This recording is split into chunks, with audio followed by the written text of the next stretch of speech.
How can you improve on your emails? Now, that question was asked by a person, I can't remember who it was, but it's not many people ask me about email writing. Now, even though I drum into my list and anything I write, I usually bring up the topic of emails, because you need to have an audience that you can control.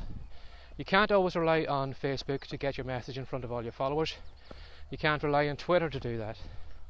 A lot of the platforms nowadays are pay to play or pay to get in front of your audience. So you're going to have to pay to get in front of the people who follow you. And because of that, because you can't control that, one of the best ways you can get around that is by having an email list. So you can send an email out to all those people, and if they really are interested in you and really are interested in the topic, they'll open that email. So you mightn't get a 100% response rate, but you'll get a far higher response from your audience through email than you will if you sent out maybe a Facebook post, which is only getting maybe a 10% reach, if that. So, you know, if I had 100 people on my list, there's a good chance I probably might get maybe 80 people to open that email if they know, like, and trust me. Whereas if I was in Facebook and I posted the same message on Facebook, I'd probably be lucky if I got maybe 5 to 8 people that I got it in front of. So, as I said, when you control your own audience, you know, you're going to do better, because you're going to get your message in front of more people and you can get them to take action, whether that's to buy your products, whether that's to promote something, or whatever it is. But email is one of still the best ways to have an audience and to be able to reach out to them whenever you need to.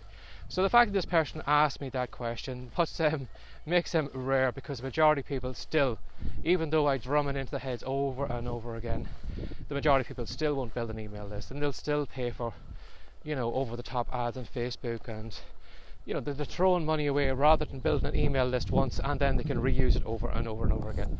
So get back to that question, how can you improve on your emails? Well, as you've been watching this movie, wow, I'm making movies now.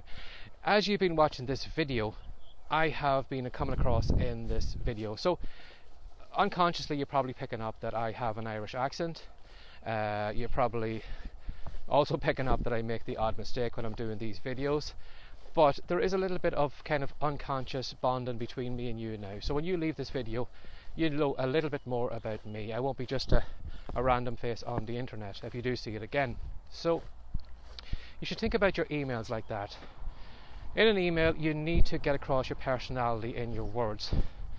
So if you think about the majority of emails that reach people's inboxes lately, if you had 2 emails and you took out the names of the senders, or somebody had done that for you and they had said to you, read through those emails and can you tell me who sent that email to you? The majority of times you couldn't tell one from the other, because they all sound the same. They're all kind of Magnolia, they're all kind of robotic. Now, you may be able to pick maybe the odd salesy person out because it's sale, quick, buy now, it's closing down, and you know, you can put all those people in a batch. So you can probably narrow that person down that way. But for the majority of emails, you can put them side by side. As I said, take the name out and you probably couldn't tell one person from the other. So what you need to do is you need to make not only your emails memorable, but put yourself into those emails. Put your stories into it. Put in, you know, how you say things, your thoughts.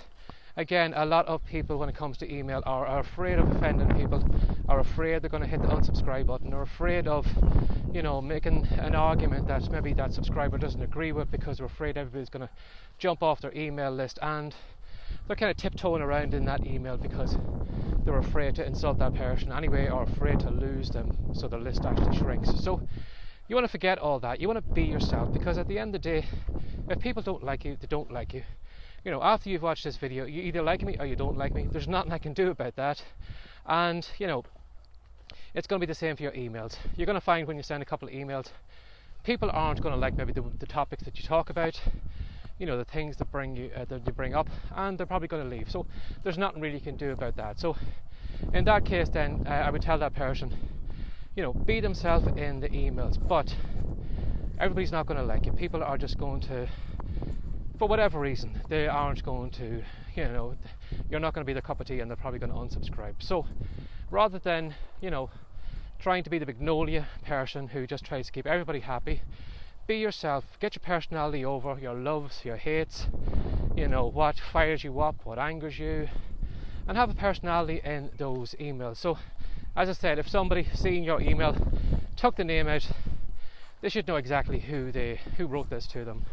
Again, you can use the kind of same format over if you want to, so the same layout, so that will probably give them an idea. But at the end of the day, the most important thing is the name in the email inbox. If you imagine, even if you look at your own inbox, when you open it up in the day, do you actually scroll through to find out what the subject lines are?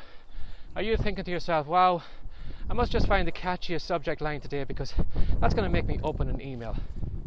Or are you going to say to yourself, I wonder what, Ben sent today, I wonder what Sally sent to me today, I wonder what Sean has sent to my inbox today? And you're actually going to hunt down the names on the left hand column by who sent the email to you rather than the subject line. And again, that's got to do with you building a bond with that person and being more like yourself, because that person is hunting down you rather than the subject line. So when you do show up, be more like yourself, and the more you build a bond with that person, the more that person's going to look for you on the left hand side rather than subject lines. Even though everybody says, oh, this subject line got an 80% click-through rate, or this subject line got a 60% click-through rate, you really should use it. I'm here to tell you shouldn't. Now, you don't know how big a relationship that person had with their list. So again, as I said, when it comes to your subject lines, the majority of people actually maybe want to see you or don't want to see you. It's like a friend turning up at the door. If you don't want to see that friend, you're not going to open the door. You're going to let them knock and knock and knock and not answer it, and eventually they'll just get fed up and go away. And so it is with your emails. If somebody wants to see you in their inbox, they're going to open the door, they're going to open that email, and they're going to read the content that you have created.